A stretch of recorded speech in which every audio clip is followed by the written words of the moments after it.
Primeiro livro de Samuel, capítulo 18. Assim diz a palavra do Senhor.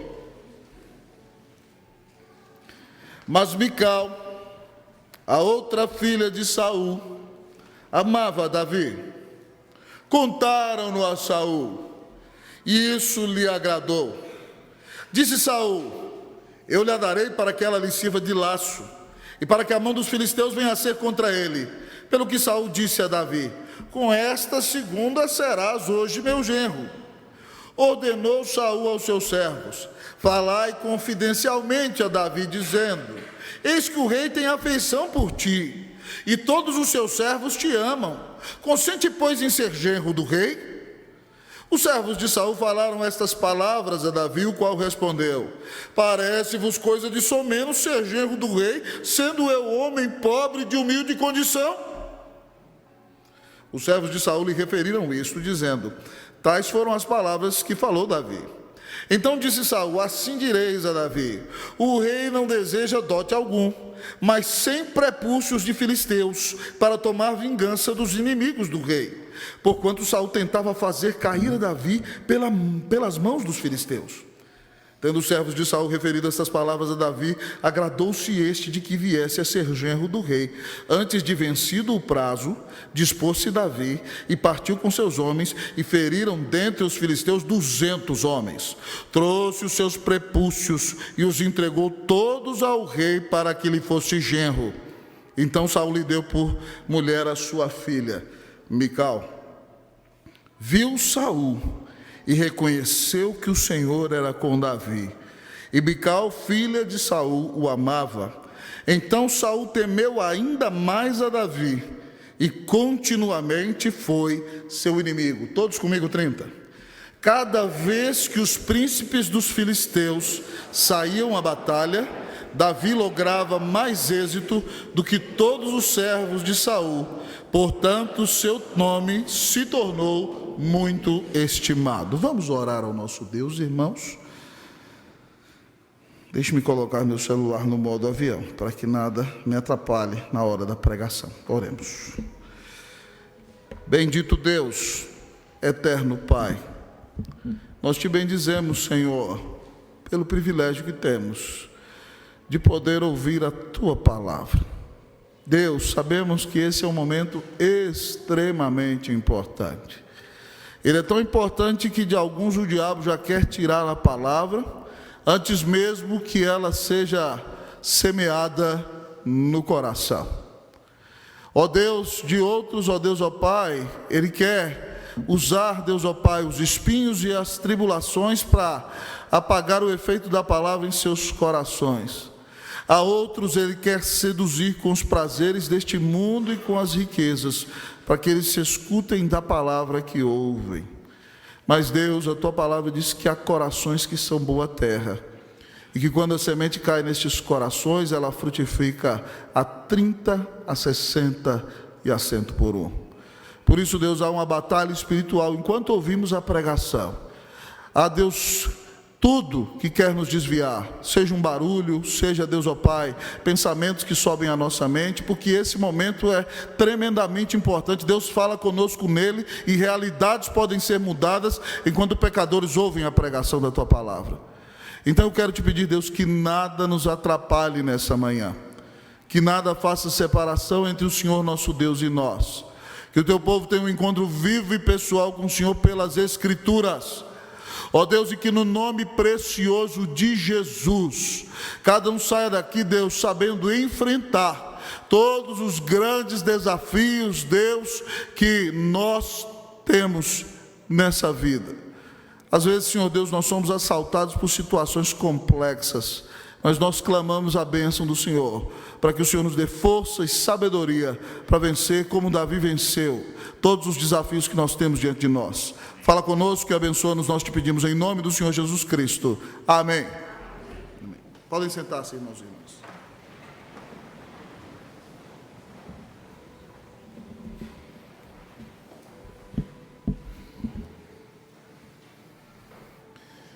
Às vezes as mulheres têm o poder de alterar as circunstâncias, amados irmãos e irmãs.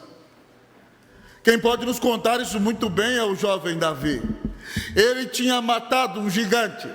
Antes disso foi pastor nos campos de Israel, cuidando do rebanho de seu pai.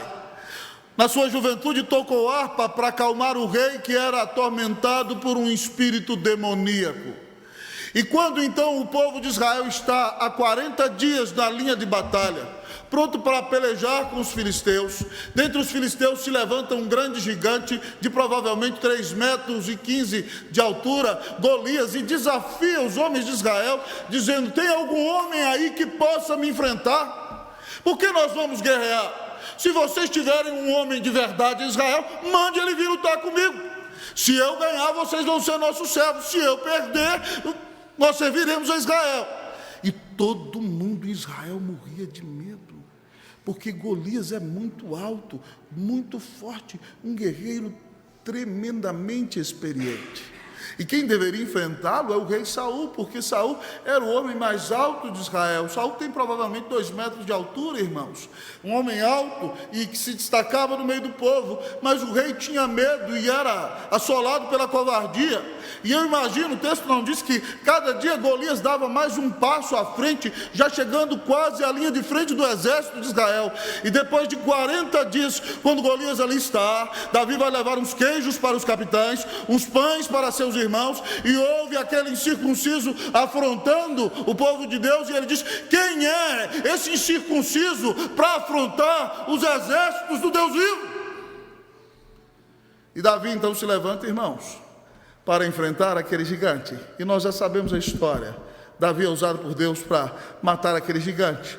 Corta a cabeça dele com a sua própria espada, e traz a cabeça e a espada. E naquele momento Jonatas, filho de Saul, se afeiçoa de Davi, se torna seu melhor amigo, e o próprio Saul fica muito feliz e não deixa nem o Davi voltar para a casa do seu pai. Ele ama Davi, mas quando termina aquela guerra, eles voltam. E aí eu disse para vocês que as mulheres podem alterar as circunstâncias. Por quê? Porque as mulheres de Israel começam a cantar. E no cântico delas, elas dizem: Saul matou os seus milhares, mas Davi matou a 10 milhares. Saul matou os seus milhares, mas Davi matou a 10 milhares. E isso foi como uma flecha no coração do rei, que já tinha ouvido de Samuel que Deus lhe tiraria o reino e o daria ao seu próximo. E ele disse: a mim deram somente milhares, e a Davi matou um gigante, deram a ele 10 milhares. E a partir dali, amados irmãos, 10 anos de tribulação começaram na vida do jovem Davi. No dia seguinte, aquele cântico, diz a Bíblia que um espírito maligno da parte do Senhor atormentava Saul. E Davi, com sua capacidade de tocar a harpa, então tocava a harpa diante dele. Mas aquele dia Saul não quis ser acalmado. Ele entrou em conluio com o próprio demônio que o incitava a ira, e tomou a sua lança e jogou 2 vezes na parede, querendo fincar Davi na parede. Então Davi sai dali. E Saul quer tanto a morte de Davi, que ele coloca Davi como capitão do seu exército na linha de frente, para que Davi morra. E Saul não cumpriu a sua palavra, porque ele disse que quem matasse Golias se casaria com a filha mais velha, a filha mais bela que ele tinha, a belíssima Merabe. E o rei disse a Davi: você vai ser meu genro, você vai casar com Merabe. Davi fala: quem sou eu para ser genro do rei? Então o rei toma Merabe e dá para Adriel, o meolatita, e ela então não se torna a mulher de Davi. Mas o rei fica sabendo que a sua segunda filha, Mical, é apaixonada por Davi. Ela tinha por ele amor romântico, ela o amava. E Saul disse o seguinte: agora eu vou pegá-lo, eu vou fazer com que os filisteus o matem, vou pedir a ele 100 prepúcios de filisteu. Eu não sei se todos que estão aqui sabem o que é prepúcio, eu creio que sim, mas talvez você que está no vídeo não saiba. O prepúcio, amados irmãos, é a pele que cobre o órgão sexual masculino, é a pele que cobre o pênis. Então, Saul mandou dizer a Davi: eu quero que você case com a minha filha. E ele disse: quem sou eu para ser genro do rei, um homem tão pobre? E o rei ouviu a palavra de Davi e falou o seguinte: não, você vai trazer para mim, você não precisa trazer dote, traz 100 prepúcios de filisteus. E de guerra o jovem Davi entende. Ele já está treinando a guerrilha de soldado deles, que ele tem ali em Israel. Ele falou assim: turma, vamos ali, nós vamos pegar uns filisteus no dia de hoje. E ele foi lá, Davi queria 100, Saul queria 100, ele matou 200. E aí então ele chega para o rei, e eu imagino a cena, irmão, vocês vão me desculpar, mas a Bíblia coloca dentro de nós e tem que ser assim mesmo. A sacolinha cheia de sangue, e Davi começa a tirar 1, 2, 3, 10, 50, 100, 200 órgãos sexuais masculinos. E o rei é obrigado a entregar a menina. E Saul fica morrendo de medo de Davi, porque o Senhor é com ele. E o nosso texto termina dizendo que todas as vezes que Israel vai pelejar com os filisteus, Davi logra mais êxito do que todos os servos de Saul, e o seu nome se tornou muito estimado. Davi teve 10 anos de grande problema na sua vida, irmão. Ele se tornou genro do rei, e o rei tentou matá-lo, e ele teve que fugir. E ele então foi conduzido a formar uma guerrilha no deserto. O rei tentou matá-lo uma vez, ele teve a oportunidade de matar, o rei não fez. Em outra oportunidade, mais uma vez, ele tinha a possibilidade de fincar uma lança na cabeça de Saul enquanto ele dormia, e Davi não fez porque Saul era o ungido do Senhor. Mas Davi passou mais de 10 anos de sua vida, amado irmão, debaixo do tormento da perseguição de Saul. E ao olhar para esse início dessa perseguição, nós aprendemos aqui nessa manhã como enfrentar os grandes desafios da vida. Como enfrentar os desafios da vida. Talvez você não tenha um Saul querendo te matar, mas você tem um chefe no trabalho que inferniza a sua vida todos os dias. Ele morre de inveja de você, porque você tem crescido no trabalho, e ele pensa que você vai tomar o lugar dele.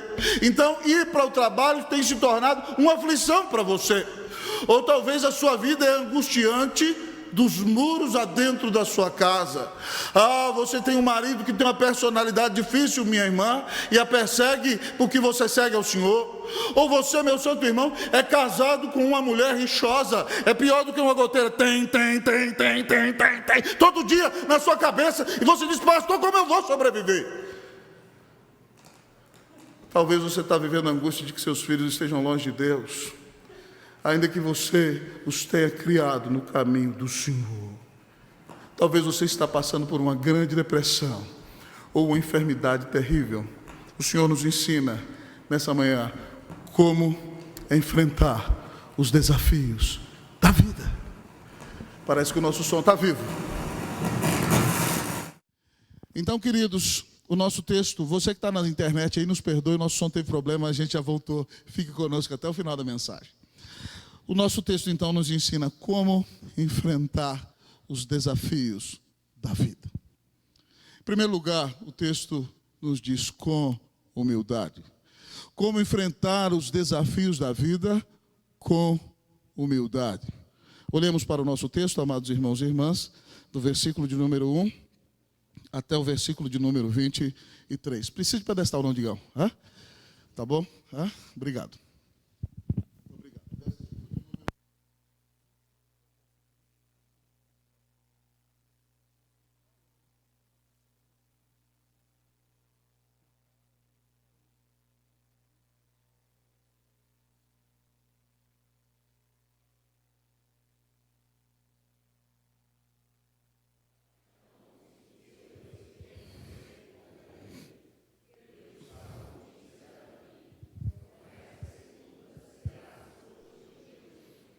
Ordenou Saul aos seus servos: falai confidencialmente a Davi, dizendo: eis que o rei tem afeição por ti, e todos os seus servos te amam. Consente, pois, em ser genro do rei.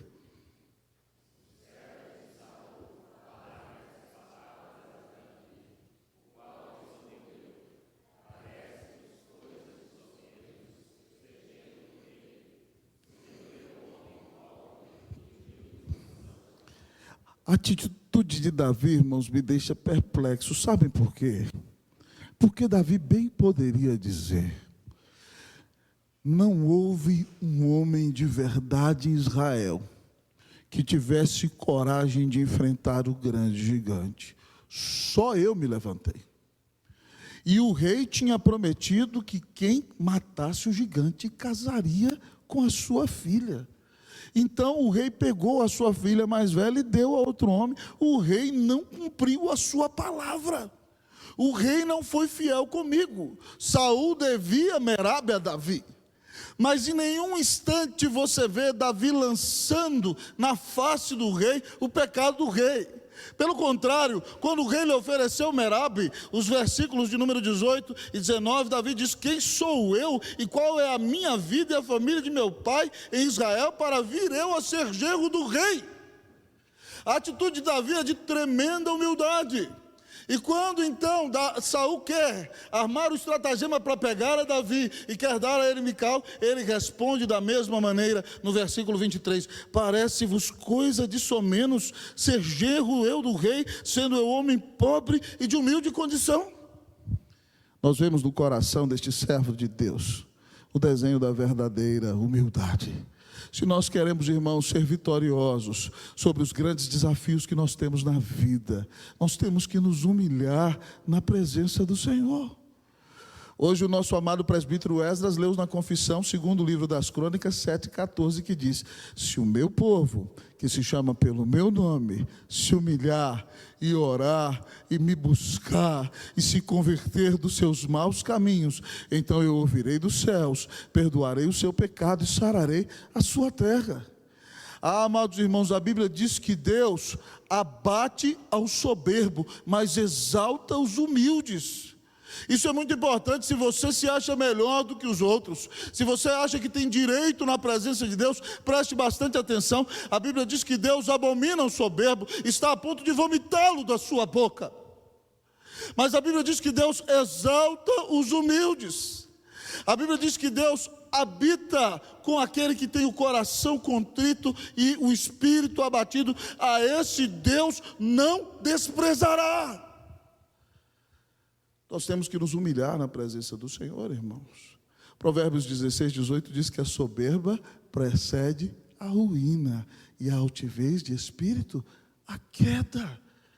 Se você vir alguém soberbo demais, preste atenção, a Bíblia diz que essa pessoa tombará daqui a pouco, porque Deus não tolera o soberbo, Deus não divide o lugar dele com ninguém.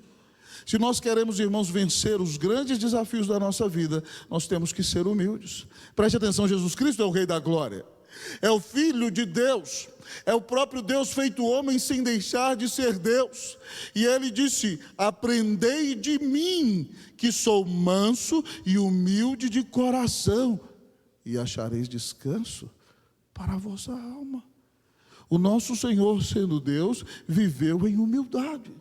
E se nós queremos ser vitoriosos sobre os desafios que temos diante de nós, temos que sair, irmãos, do pedestal, temos que descer do salto, temos que dobrar os nossos joelhos e temos que nos humilhar na presença do Senhor. Pedro, amados irmãos, falando sobre cristãos que estão enfrentando grande perseguição por estarem na presença de Jesus, estão sendo espoliados de seus negócios, estão sendo jogados fora de suas casas, estão vendo seus amigos serem perseguidos, alguns jogados no meio dos leões, alguns queimados em fogueiras. Pedro diz: humilhai-vos sob a poderosa mão de Deus, para que Ele em tempo oportuno vos exalte, lançando sobre Ele toda a vossa ansiedade, porque Ele tem cuidado de vós. Então, meu irmão, se você quer ser vitorioso, quer enfrentar corretamente os grandes desafios que você tem, dobre os seus joelhos na presença de Deus. Não diga: aqui quem está falando é fulano de tal, aqui todo mundo tem que escutar o que eu digo. Não, meus irmãos, nós temos que dobrar o nosso joelho e clamar a compaixão de Deus sobre a nossa vida. Humilhe-se hoje na presença do Senhor. Você tem se ensoberbecido em algum aspecto da sua vida? Você está cheio de si? Talvez Deus colocou essa grande aflição na sua vida para que você entenda que você não é nada sem o Senhor. E que o Senhor quer você quebrantado e humilde. E o Senhor quer fazer de você alguém parecido ao Senhor Jesus. Então, nessa manhã, se existe pecado de soberba em seu coração, se você tem se orgulhado por alguma coisa, se você corre perigo por ter um coração ensoberbecido. Nessa manhã, dobre o seu joelho na presença do Senhor e reconheça: meu Senhor, eu não sou nada diante de Ti. Eu mereci estar debaixo da Tua ira e da Tua punição, mas Tu me amaste e deste Cristo na cruz para pagar os meus pecados. E eu então dobro os meus joelhos e consagro hoje a minha vida ao Senhor. Eu confio no Senhor, não confio em mim mesmo. Quero viver para a Tua glória, quero consagrar a minha vida a Ti todos os dias da minha existência. Como enfrentar os grandes desafios da vida, irmãos? Com humildade. Que nós nos humilhemos na presença do Senhor e o vejamos abrir os céus e derramar sobre a nossa vida bênçãos sem medida, em nome de Cristo Jesus. Amém.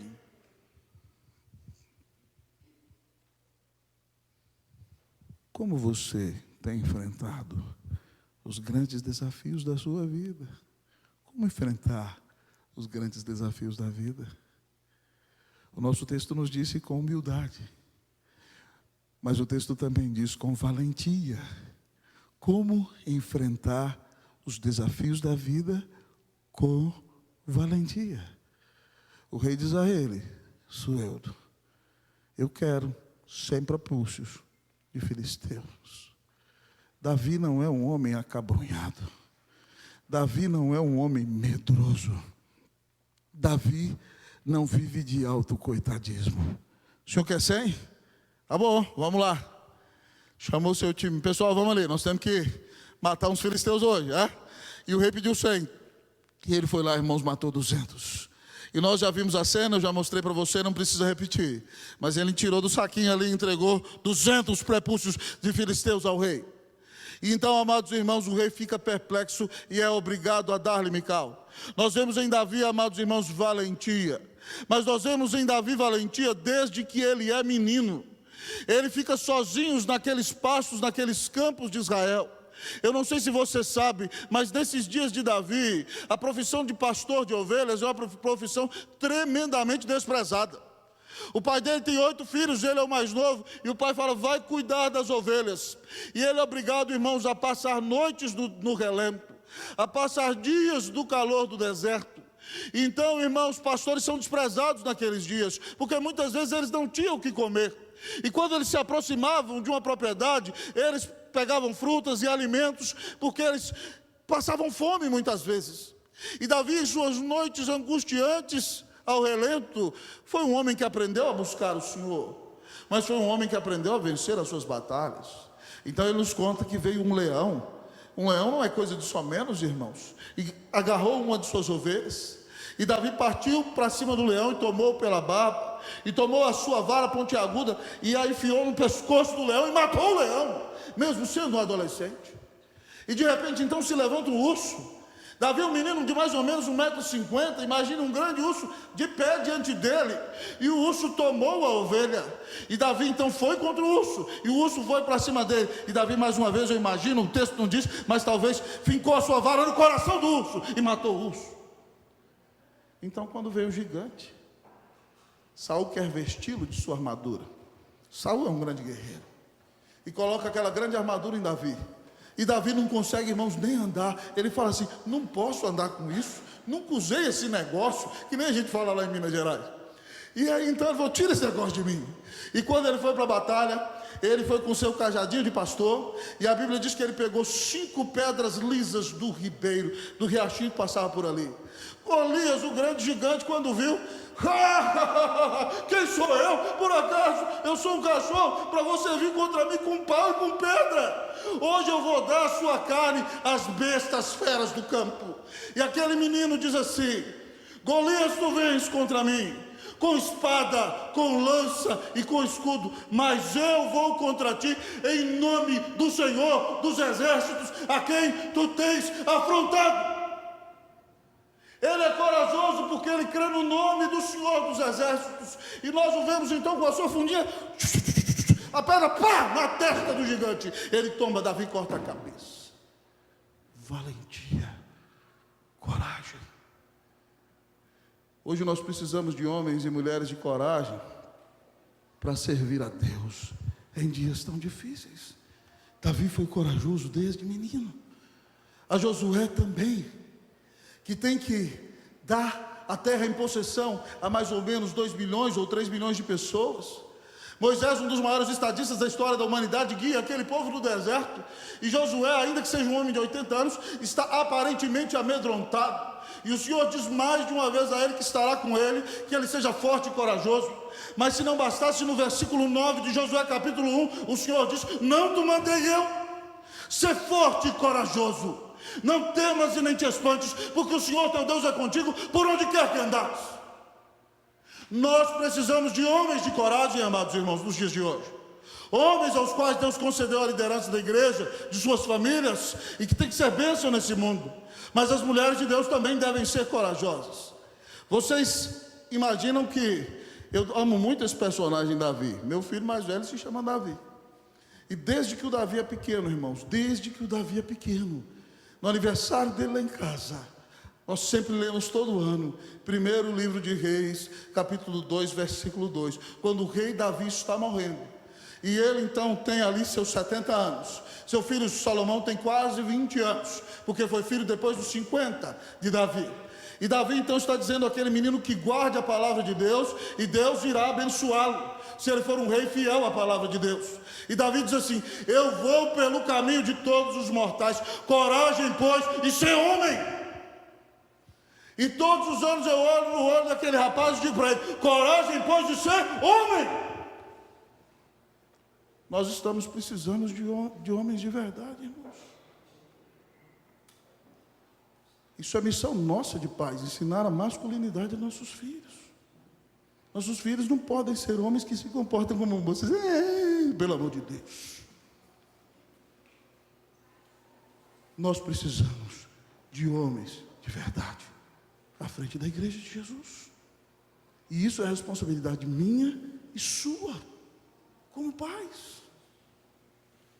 Estou falando com muito amor, irmãos, porque as moças da igreja e de outras igrejas me procuram: pastor, os homens hoje não querem nada com nada. Os homens não querem casar, pastor, não querem tomar postura, não querem formar família. Existe alguma coisa errada. Nós precisamos fazer a diferença. Nós precisamos de homens de coragem, mas não é só homens não, irmão, nós precisamos de mulher de Deus de coragem também. Porque a irmã vai estar lá no trabalho e vai ser tentada a ser seduzida pelo diabo, a se conformar com a cultura deste tempo, a viver uma vida pagã. Não, você é cristã, mas sai para a gandaia, faz o que você quiser, fica com quem você quiser. Hoje é moda entre as meninas, né, infelizmente, beijar homem, beijar mulher. Nós precisamos de mulher de Deus que se levante e diga: não, eu sou uma mulher de Deus, eu quero andar conforme os caminhos do Senhor, para a glória e para a honra do nome de Jesus. A igreja precisa de cristãos de verdade, de gente de fibra, de gente que tenha coragem de dar a cara para bater, de gente que tenha coragem de sair do portão, que tenha coragem de ir para a praça e dizer: Jesus Cristo é o Senhor, é a esperança da nossa vida, é a esperança da nossa família, é a esperança dessa cidade. A igreja precisa de homens e mulheres de fibra, que se levantem para anunciar Cristo, seja no YouTube, no Facebook, no Instagram, na internet, que precisam dar testemunho no trabalho, que precisam mostrar para o Brasil, que carece de tantas referências, o que significa andar com Deus, e o que significa fazer toda a diferença nesse tempo. Que Deus tenha misericórdia de nós, irmãos, que nós não sejamos covardes, que nós não sejamos politicamente corretos, que nós sejamos homens e mulheres comprometidos com o Senhor, que fazem toda a diferença nesse tempo, que pregam o Evangelho, que são instrumentos para que vidas sejam salvas, resgatadas das mãos do diabo e trazidas para o reino do Filho, do amor de Deus. Deus chama você para se envolver em sua obra, para entregar-se em suas mãos, para fazer toda a diferença. Que Deus te encha de coragem, em nome do Senhor Jesus, amém. Que Deus faça de nós homens corajosos, que Deus levante entre nós mulheres corajosas, em nome de Jesus, amém.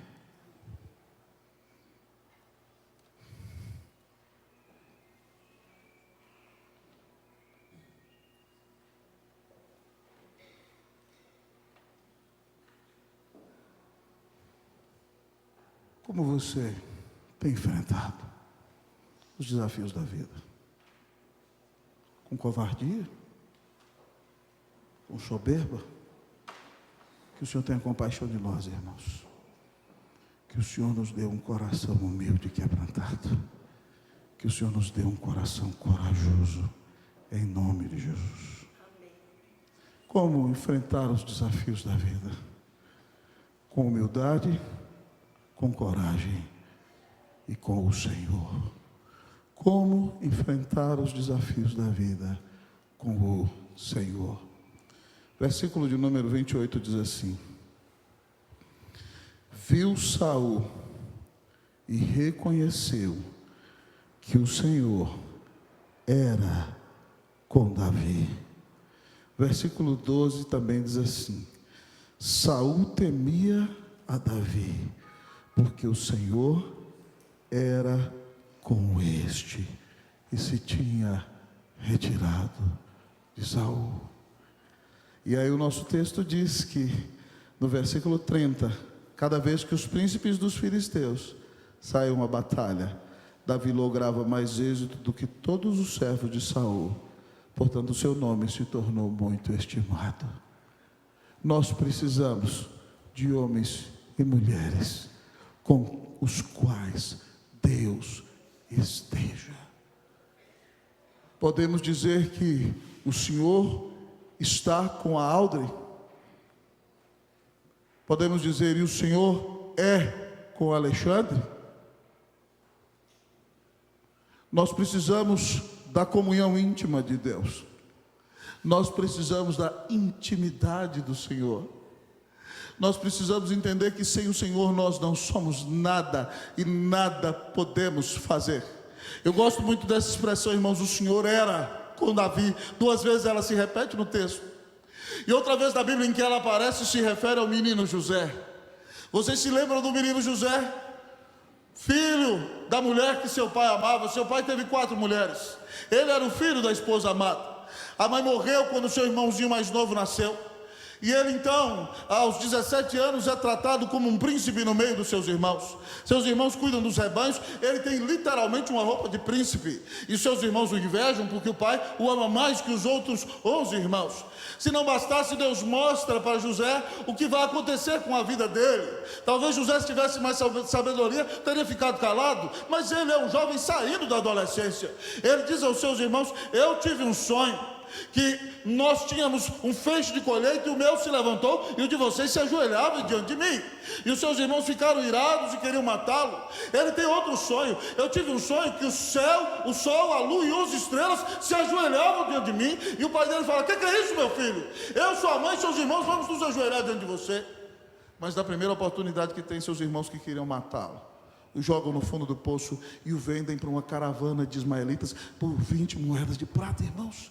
E ele então vai escravo para o Egito. Pense comigo aí, um rapaz de mais ou menos 19 anos de idade, tirado de sua casa, levado para um outro país que ele não fala nem a língua, é colocado na feira como escravo, é vendido para um general egípcio, e ali ele começa a trabalhar, e Deus o abençoa, ele aprende a língua, e ele trabalha com zelo, e em tudo que ele faz, você vê a bênção de Deus manifesta. O texto diz em Gênesis 39 que o Senhor era com José, e onde José colocou a mão, o general Potifar prosperou. O general viu isso e falou: Deus está com esse homem. O colocou como gerente de sua casa, e tudo que José administra multiplica e rende. E agora então José é o grande gerente da casa. Mas há um problema: o Senhor é com José, e a Bíblia diz que José era um moço formoso de porte e de aparência. José era bonito de corpo, de rosto. Minhas irmãs, José é o Brad Pitt da antiguidade.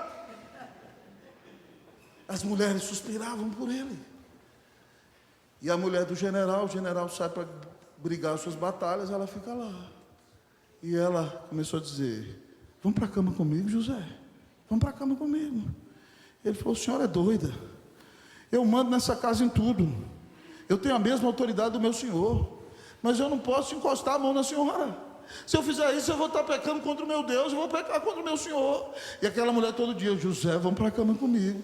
José, eu sou sua patroa. José, eu quero você. E José não quer nem saber, irmão. Ele não dá bola para ela. Mas chega um dia que não tem ninguém em casa. E Deus é soberano e permite essas coisas. E José foi lá na contabilidade da casa fazer suas contas. Você sabe que o Egito é quente, as roupas são mais leves. E quando José está ali fazendo seus cálculos, irmãos, a Bíblia não conta desse jeito, mas a Bíblia diz que ela agarrou nas vestes dele. Eu imagino, irmão, ela chegando por trás, pegando na roupa dele e dando um cheiro no pescoço. Agora eu quero ver você fugir, negão. E a Bíblia diz que ele sai correndo, irmãos. Ele não para nem para conversar. Porque nessa hora você não para conversar. E ele é jogado na cadeia. Ele é fiel ao seu Deus. Mas lá na cadeia, ele começa a administrar. E o carcereiro gosta do negócio. E agora a comida da cadeia rende mais. Os presos ficam mais tempo no banho de sol. Eles pararam de brigar entre eles. José é o chefão da cadeia. O negócio está dando certo, irmãos. Onde José põe a mão, Deus abençoa. Porque o texto diz que o Senhor era com ele. E depois ele é tirado dali. Se torna o primeiro-ministro. E compra todo o Egito para o faraó. Compra o povo do Egito.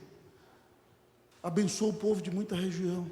E se torna um dos maiores administradores da história da humanidade. Sabem por quê? Porque o Senhor era com ele. Quando Deus está com o homem, irmãos, não há impossíveis. Quando a mão de Deus está sobre você, não há limitações que possam detê-lo. Quando o Senhor está com você, podem se levantar gigantes e muralhas, todos vão cair, porque o Senhor está com você.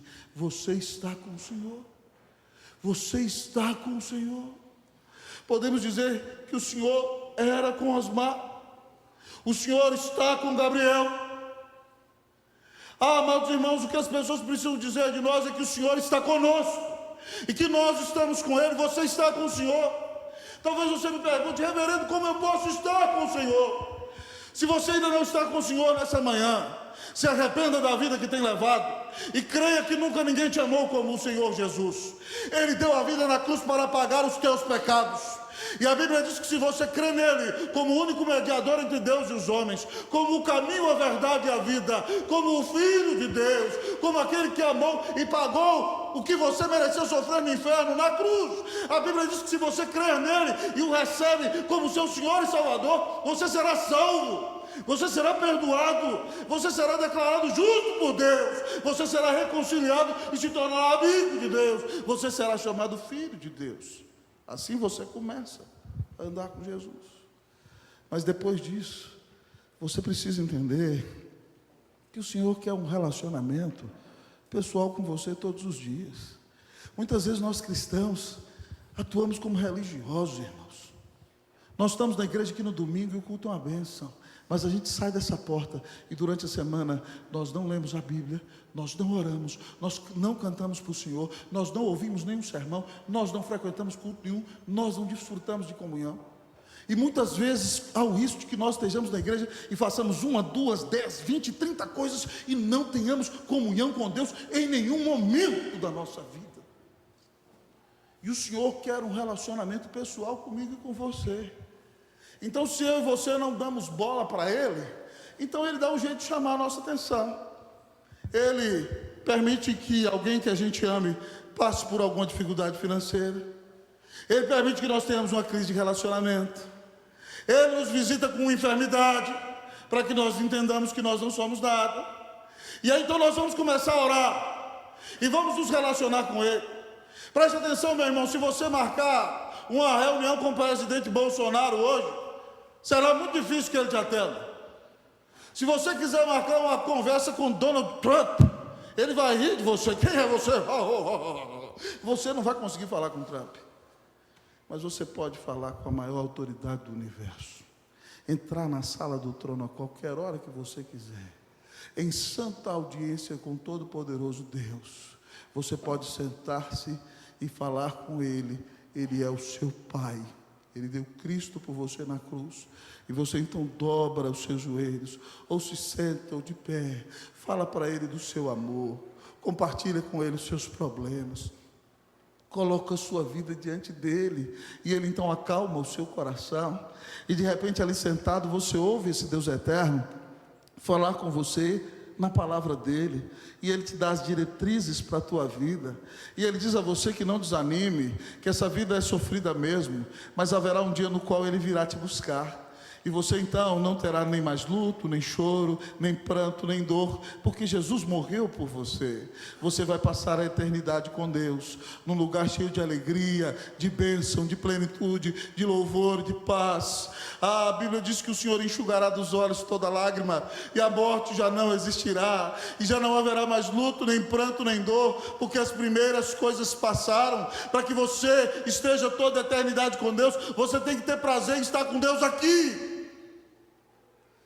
Você precisa de um relacionamento vivo e pessoal com o Senhor. Eu quero saber, há algum minuto da sua vida no qual o Senhor esteja presente?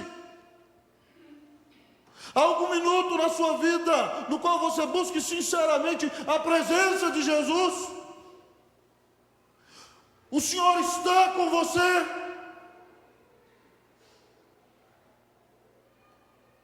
Se nós queremos, irmãos, enfrentar os grandes desafios da vida, nós precisamos assumir nessa manhã que nós não somos nada sem o Senhor, que nós não podemos dar um passo sequer sem o Senhor.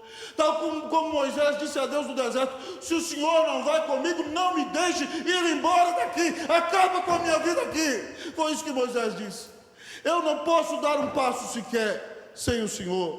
Que nessa manhã você tome a decisão de dizer: eu não vou dar um passo da minha vida se Deus não estiver comigo. Que o Senhor renove a sua vida, que o Senhor fortaleça a sua fé, que você crê em Jesus, que você comece a ter um relacionamento vivo e pessoal com o nosso Deus. Nem sempre, amados irmãos, nós teremos os resultados que nós desejamos. Davi foi famoso diante do povo e do exército, mas teve uma hora que ele teve que ir para o deserto, ele teve que fugir, teve que morar em caverna, e viveu 10 anos de sofrimento, mas ele aprendeu como enfrentar os desafios da vida, com humildade, com valentia, com o Senhor. Que Deus fortaleça você, que Ele quebrante nessa manhã o seu coração, que Ele renove a sua fé e a sua coragem esteja posta no Senhor Jesus, e que você saia desta igreja nessa manhã para viver uma vida plena e abundante, num vivo relacionamento com o Senhor, e Deus vai te dar graça em todas as suas batalhas, e Ele estará contigo, e se Ele quiser te dará a vitória, mas te abençoará a cada instante. Que o Senhor seja contigo, que Ele te abençoe em todos os desafios da sua vida, em nome de Cristo Jesus, amém.